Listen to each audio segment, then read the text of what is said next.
Go on then. My name is Frank Millwood, and this week we're talking to artist Adam James about LARPs, live action role play.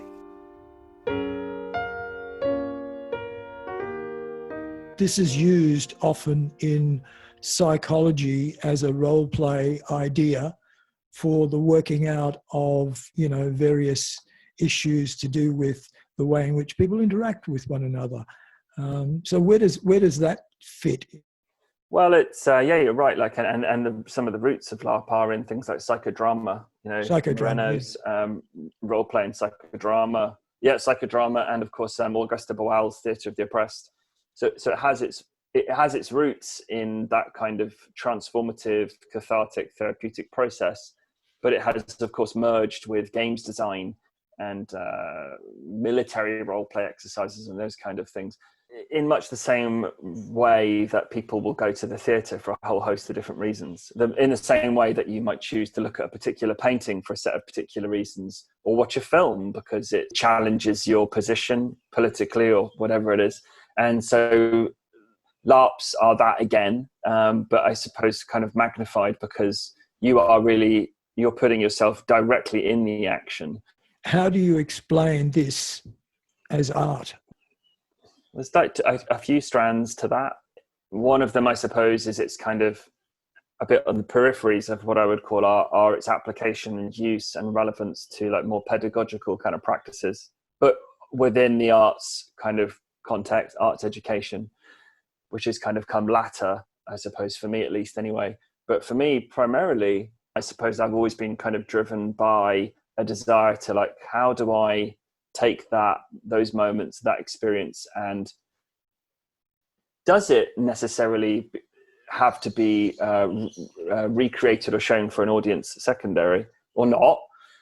Sometimes I think its success lies within the fact that it happens once and it only happens then, and it's for the people that take part. And I think they are having an inherently creative experience. They're creating things from nothing, and creativity in art, after all, is exactly that. Other times, I think the art is in the kind of the transformation that happens within people's minds and bodies. And that can be something that happens during, but often is something that unfolds in the conversation immediately afterwards, and is also something that kind of ripples out in the lives afterwards. So I believe that art and creativity, of course, has like the potential. I don't even believe this. I know this. That art has the potential to like change the world we live in and change the society we live in and kind of model new ways of thinking and better ways of being. So LARP is a very good way to like create a very charged environment where we charge people up in a particular fictive state or new way of being and looking, and then we send them back out into the world. At the core of what you're talking about is the idea of play as a fundamental quality of the human experience. Do you think that is something adults are feared of? Yeah, as we grow up, we're told, stop playing, put that thing down, grow up. The kind of play that most of us engage with is sports. It's competitive, and competitive implies a winner and a loser. Yeah, and most board games are also, there's a winner and there's a loser. Yeah, role play and play and LARP in particular is distinctive in a way because it's playing for playing's sake. We have this wonderful phrase in LARP which I love, which is playing to lose. So we play sports to win, but in LARP you're always doing what's best for the group, what's best for the moment, what's best for the story, and that might involve throwing yourself on the sword. I'd like to show you this project here, which is called SMACH, SMACH. That was it's a biennale that takes place in the Italian Dolomites. So in the Dolomites, they speak Ladinese. That building where they invited me to stage the work is the Museum of Ladin Language. They run this fascinating biennale there where you get to stage works and put them on the top of these mountains. It's incredible. So I had this idea that you would have this like repository of these objects that were like a library of shapes. They're free to take and use as you wanted and in whatever way you wanted.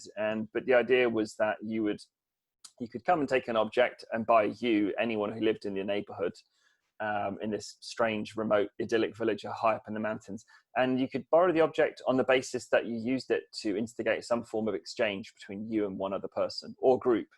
And there was no rules about what that might be, and that you would perhaps document that online, or it didn't need to be necessarily documented, but the object would eventually make its way back to the kind of repository.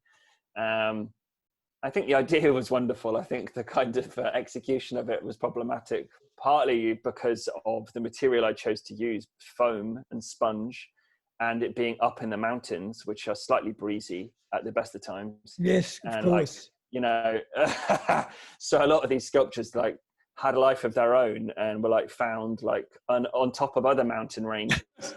I think the thing that I'm interested in again in LARP a little bit, it's like how you instigate these little moments of change within people or within a community. You know, how do we use a football?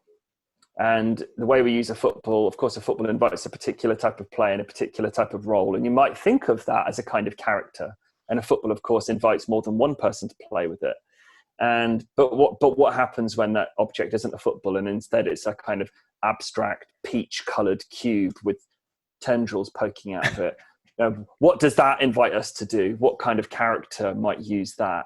I'm sure you know this, the artist Franz West. Yeah, he made these wonderful sculptures, the Pashtuka, where these are like strange white plaster objects that they're only completed by being interacted with someone else, and they make you take on a kind of character and a type of play. So that work was kind of playing around with that idea, I suppose. Tell me about this group of people here. This was so the thing with that project, the SMACH project, is that it didn't work in the way that we wanted it to, because it rained so much and it was so blustery that the sculptures couldn't stay outside for the whole duration. So what we did on this kind of opening, the vernissage as they called it, is there's this beautiful old building up in the Dolomites. It was this like 500-year-old huge house, and we littered the house with all the sculptures. And then on the night of the performance, all of the local neighborhood came together for this night to meet the artists. There are other people involved, of course, in the Biennale. And one of the things that people wear there is lederhosen. Yes, of course. With no sense of irony. And this amazing person comes out dressed like this, and he's quite an upstanding member of the town. He's probably like a doctor or something. I don't know. Right. Fantastic. And so I ran this like 30-minute sort of performance where we used the sculptures to kind of create and tell this story. And it was an improvisation, and we used these foam shapes in this room. Yeah, it's an amazing place, and they have fascinating mythology around these strange like goblins and tree sprites and things that live in the kind of mountains, and of course, the history of World War II, and had a huge effect. I don't even believe this. I know this. That art has the potential to like change the world we live in and change the society we live in, and kind of model new ways of thinking and better ways of being. So LARP is a very good way to like create a very charged environment where we charge people up in a particular fictive state or new way of being and looking, and then we send them back out. Gå ned. Gå ned. Gå.